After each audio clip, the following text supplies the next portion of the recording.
Good morning everyone, welcome back to GK today. I hope आप सब बिल्कुल ठीक होंगे और आज हम डिस्कस करेंगे 13 दिसंबर के सबसे मोस्ट इम्पॉर्टेंट करंट अफेयर्स। चलिए अपना सेशन हम स्टार्ट करते हैं।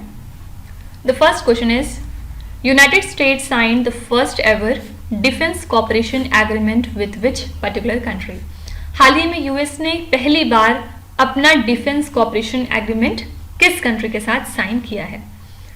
तो यूएस ने साइन किया अपना पहला defence cooperation agreement with the country Sweden, और इसी के साथ दोनों कंट्रीज की जो मिलिट्री टाइज हैं वो और ज़्यादा मजबूत हो जाएंगी और बायलैटरल एक्सरसाइजेज भी इसके बाद परमिट की जाएंगी। ठीक है, और इसके अलावा स्वीडन ईगरली वेट कर रहा है नाटो को ज्वाइन करने का। और याद रखिएगा जो पिछला सेशन हुआ था उसमें कौन सी दो कंट्रीज थी जिन्होंने ग्रीन लाइट नहीं दी थी स्वीडन कंट्री को टू ज्वाइन द नाटो। ये दो कंट्रीज थी टर्की एंड हंगरी। ठीक है, तो याद रखिएगा हाल ही में यूएस ने अपना पहला डिफेंस कॉपरेशन एग्रीमेंट साइन कर लिया है स्वीडन के साथ। चलिए कुछ इंटरनेशनल करंट अफेयर्स देख लेते हैं।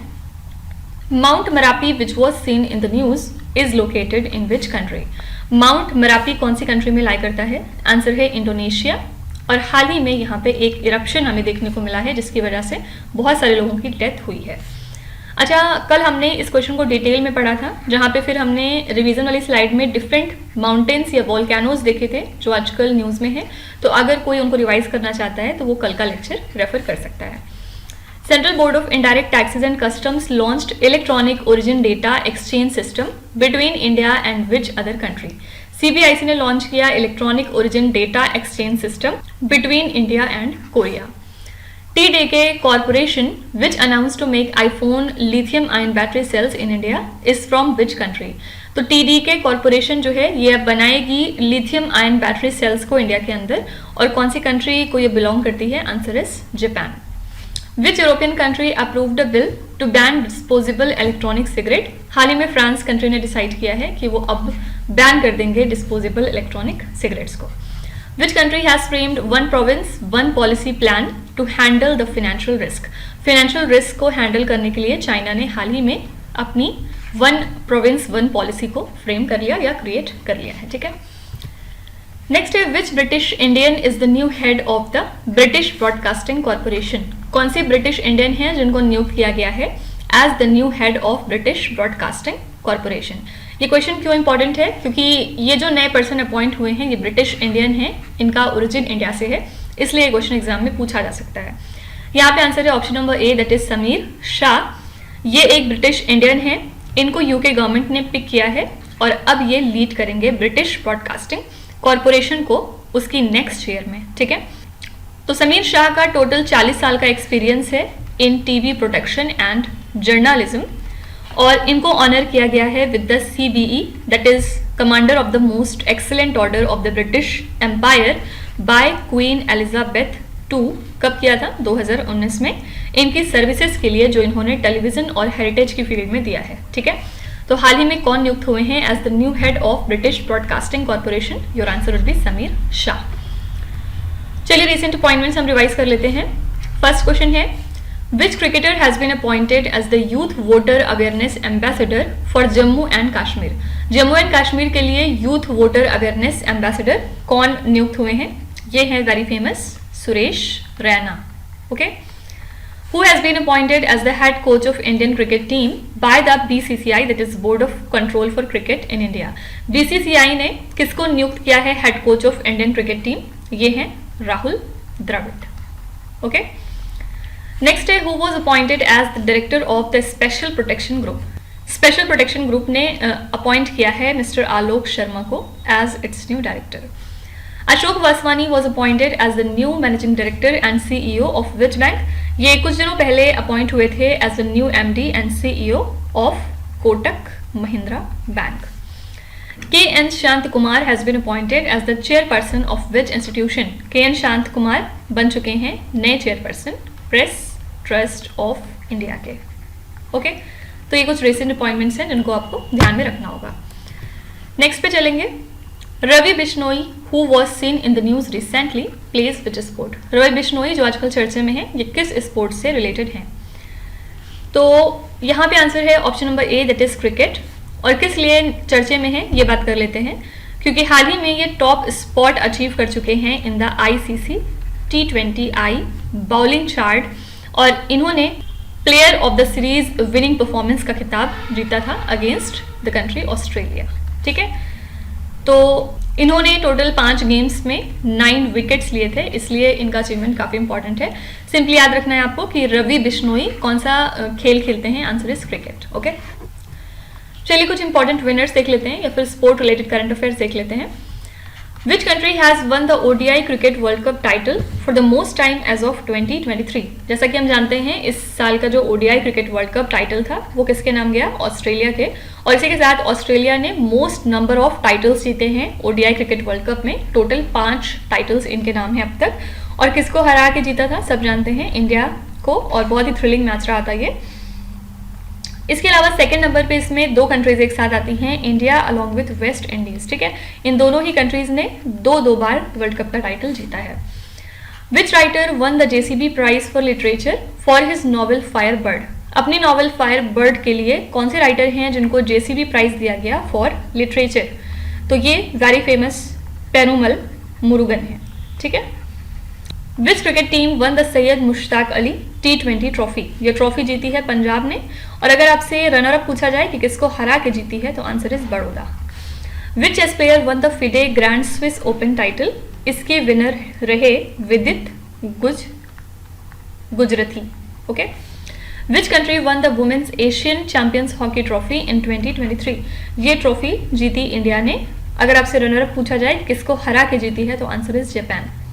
देखिए, कई बार होता है कि एग्जाम में विनर पूछ के थक जाते हैं, या फिर जो विनर वाला क्वेश्चन रहता है वो बहुत रिपीटेड होने लगता है, तो फिर यूजुअली एग्जामिनर आपसे रनर अप भी पूछ लेते हैं कि किसको हरा के जीता है। तो इसलिए आपको हर क्वेश्चन में ये रनर अप वाला चीज जो है उसको भी याद रखना पड़ेगा। ठीक है, नेक्स्ट है, who has been named Time magazine's athlete of the year for 2023? 2023 के लिए टाइम मैगजीन ने किसको एथलीट ऑफ द ईयर बनाया है?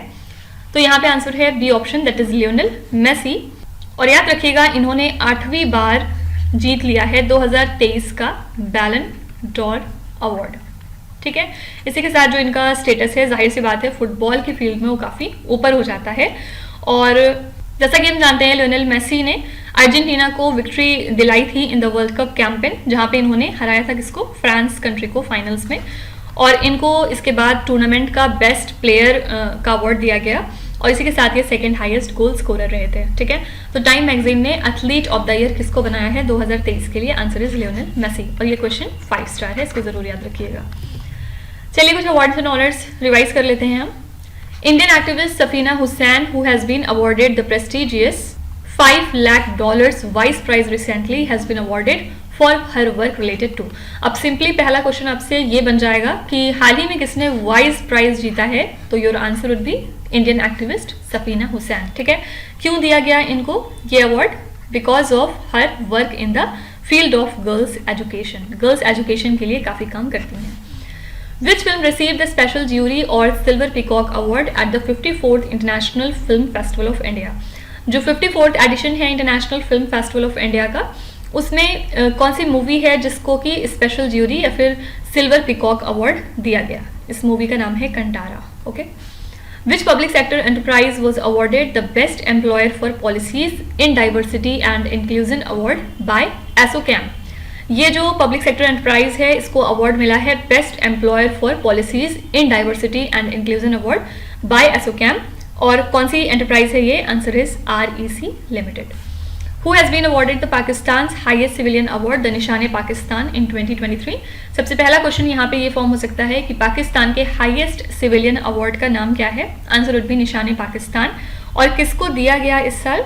तो your answer is doctor Syedna Mufaddal Saifuddin. Okay, which Indian receive the NASA impact planet award 2023? ये जो अवार्ड है ये दिया गया डॉक्टर सुजीत रॉय को। और लास्ट है, who is the recipient of the first ever life time disturbing the peace award? ये अवार्ड इस साल प्रेजेंट किया गया है सलमान रुश्दी को। ठीक है, तो ये कुछ इंपॉर्टेंट अवार्ड्स एंड ऑनर्स हो गए जिनको आपको फ्रिक्वेंटली रिवाइज कर लेना चाहिए, जिससे कि आप भूलें नहीं।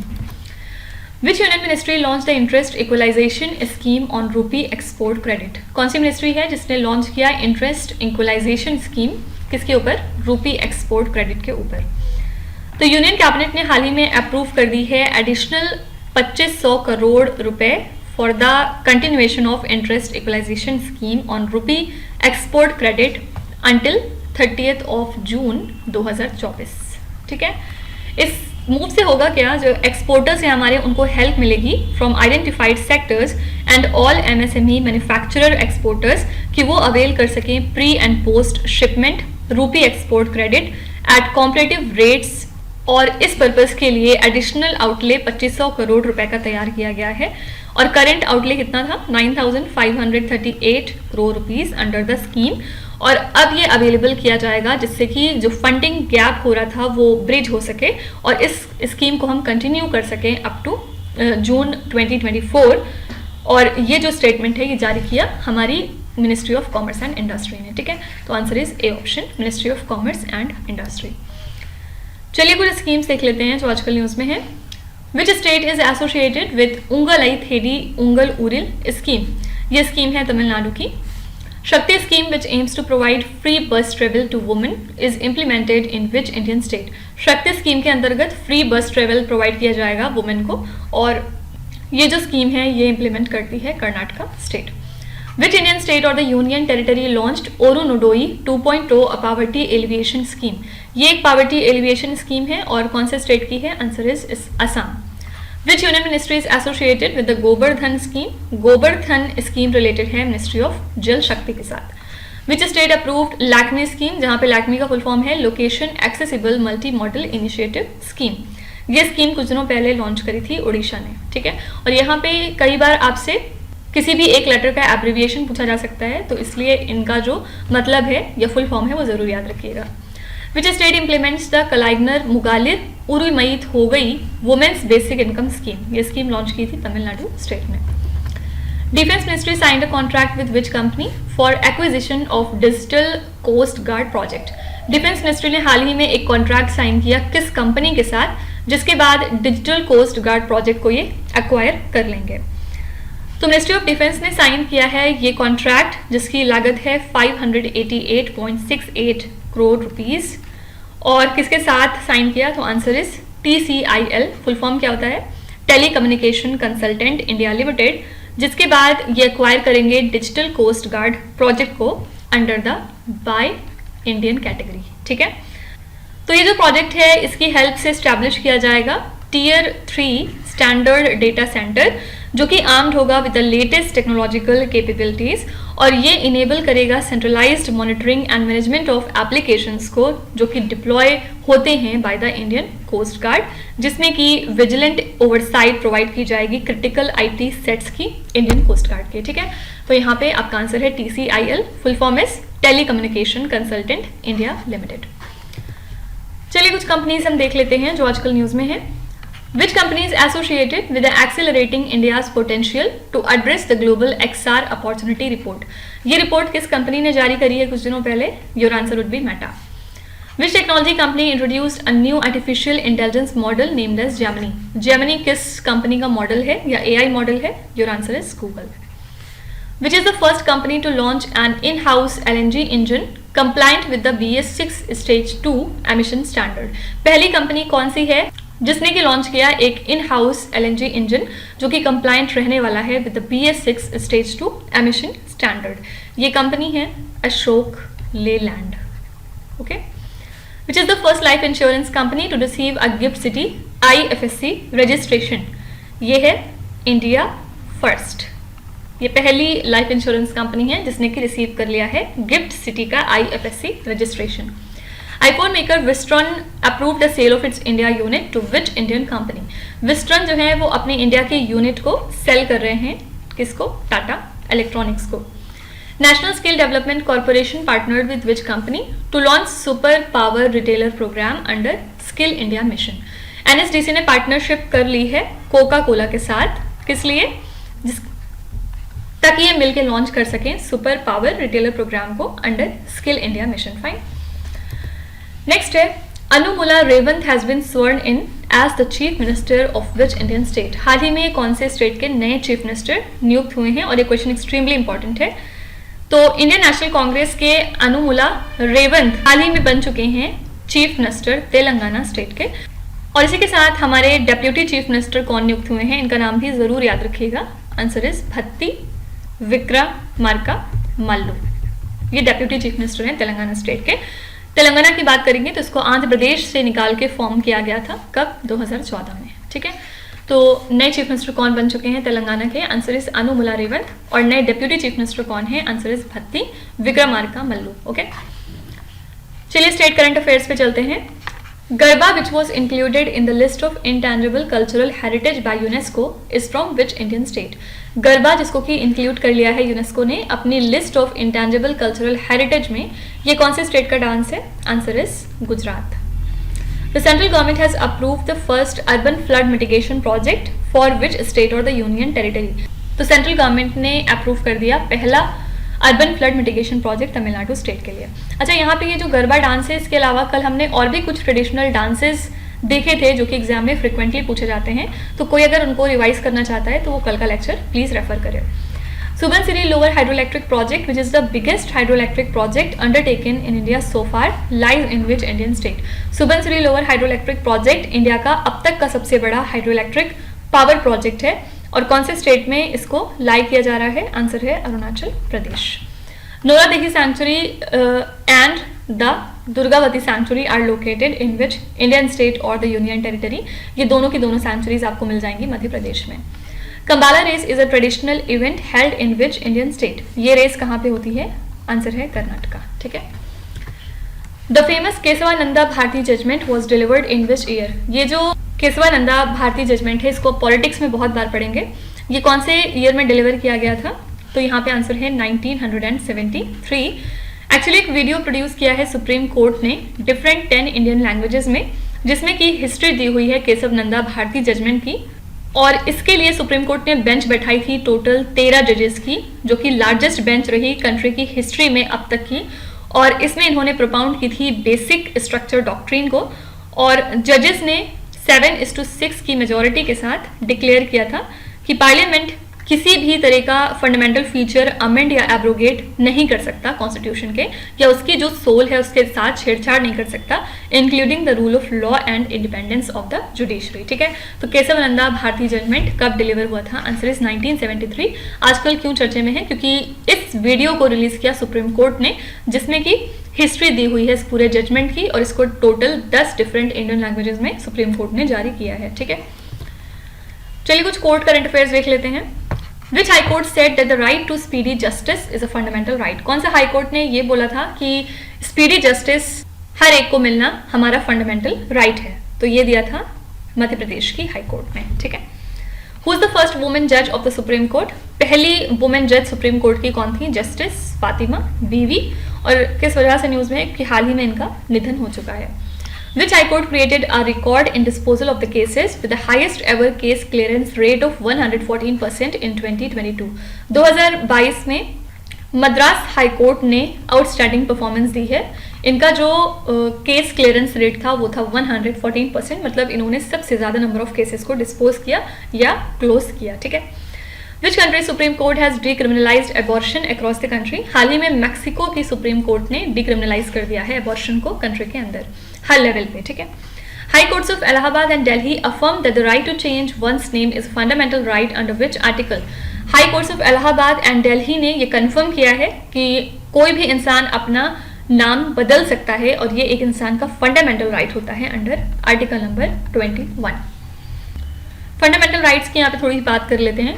टोटल हमारे पास कितने फंडामेंटल राइट्स हैं? Answer is 6। कौन कौन से? फर्स्ट है राइट टू इक्वालिटी, सेकंड है राइट टू फ्रीडम, थर्ड है राइट अगेंस्ट एक्सप्लॉयटेशन, फिर फोर्थ है right to freedom of religion, फिर इसके बाद फिफ्थ है कल्चरल एंड एजुकेशनल राइट्स, और लास्ट होता है राइट टू कॉन्स्टिट्यूशनल रेमेडीज। ठीक है, याद रखिएगा राइट टू कॉन्स्टिट्यूशनल रेमेडीज में सिर्फ एक आर्टिकल आता है, आर्टिकल नंबर 32, जिसमें ये बात लिखी हुई है कि अगर कोई भी इंसान ये फील करता है कि उसके फंडामेंटल राइट्स का हनन हो रहा है तो वो अप्रोच कर सकता है हाई कोर्ट को या फिर सुप्रीम कोर्ट को। ठीक है, और इसी आर्टिकल को हमारे डॉक्टर भीमराव अंबेडकर ने heart and soul of the Indian constitution कहा था? ये क्वेश्चन भी एग्जाम में कई बार पॉलिटी के सेक्शन में पूछा गया है कि डॉक्टर भीमराव अंबेडकर ने किस आर्टिकल को heart and soul of Indian constitution कहा? Answer is right to constitutional remedies. या फिर कई बार ये भी क्वेश्चन पूछा गया है कि heart and soul of Indian constitution, ये जो टर्म है या ये जो फ्रेज है, ये आर्टिकल नंबर 32 को किसने दिया? तो answer is doctor Bhimrao Ambedkar. Okay, इसके अलावा एक और फंडामेंटल राइट होता था हमारे पास पहले, जिसका नाम है राइट टू प्रॉपर्टी, लेकिन बाद में इसको under 44th constitutional amendment act हटा दिया गया था इस लिस्ट में से, और अब ये सिर्फ और सिर्फ एक लीगल राइट हो चुका है, ना कि फंडामेंटल राइट। ठीक है, नेक्स्ट क्वेश्चन पे चलेंगे। Mefenamic acid tablet which was seen in the news is used as an, ये जो एसिड टैबलेट है इसको किस तरह से यूज किया जाता है? एक्चुअली ये एक पेन किलर होती है, और हाल ही में आईपीसी ने इशू किया है एक drug safety alert for this commonly used pain killer. ठीक है, तो इसको प्रिस्क्राइब किया जाता है in the treatment of arthritis, या फिर मॉडरेट पेन अगर है, इन्फ्लेमेशन है, फीवर है, डेंटल पेन है, तो इस पेन किलर को काफ़ी ज़्यादा रिकमेंड किया जाता था, लेकिन हाल ही में इसके लिए एक सेफ्टी अलर्ट जारी हो चुका है। ठीक है, तो याद रखिएगा ये एक पेन किलर होती है। लास्ट क्वेश्चन है, which bank has introduced UPI based digital RuPay credit card? कौन सा बैंक है जिसने इंट्रोड्यूस कराया UPI based digital RuPay credit card को? यहाँ पे आंसर है B option, that is IDFC first bank. इन्होंने अनाउंस किया है introduction of IDFC first bank digital RuPay credit card for its customers, और ये एडिशन है basically to the existing IDFC first bank credit cards, और ये ब्लेंड करती है यूपीआई ट्रांजैक्शन के बेनिफिट्स को और कोर क्रेडिट कार्ड ऑफरिंग्स को। ठीक है, तो कौन सा बैंक है जिसने इंट्रोड्यूस करा है UPI based digital RuPay credit card? Answer will be IDFC first bank. Last में कुछ बैंकिंग करंट अफेयर्स हम रिवाइज कर लेंगे। Which public sector bank launched online allotment of safe deposit locker facility? ये है इंडियन ओवरसीज बैंक। इन्होंने लॉन्च किया है online allotment safe deposit locker facility के लिए, न सिर्फ अपने बैंक के कस्टमर्स के लिए बल्कि जो अदर बैंक के कस्टमर्स हैं उनके लिए भी। Where was the G20 finance ministers and central bank governors meeting held? ये मीटिंग हुई थी गुजरात में।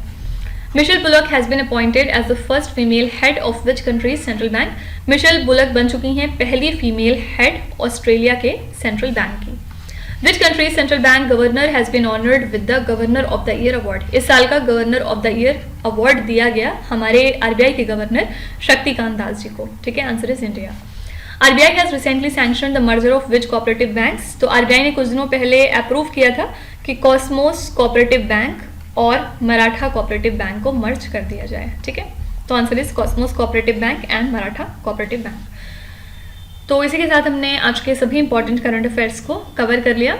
आई होप कि आपने सेशन को एंजॉय किया होगा और काफ़ी कुछ आप नया सीख के जा रहे होंगे। प्लीज़ आप अपना रिव्यू ज़रूर लिखा करिए कमेंट्स में, जिससे कि हमें पता चलता रहे कि आप कितना ज़्यादा इन चीज़ों से फ़ायदा उठा पा रहे हैं, और अगर आप कोई सजेशन देना चाहते हैं तो आप वो भी लिख सकते हैं। डेफिनेटली हमारी जो टीम है वो उसको रिव्यू करेगी।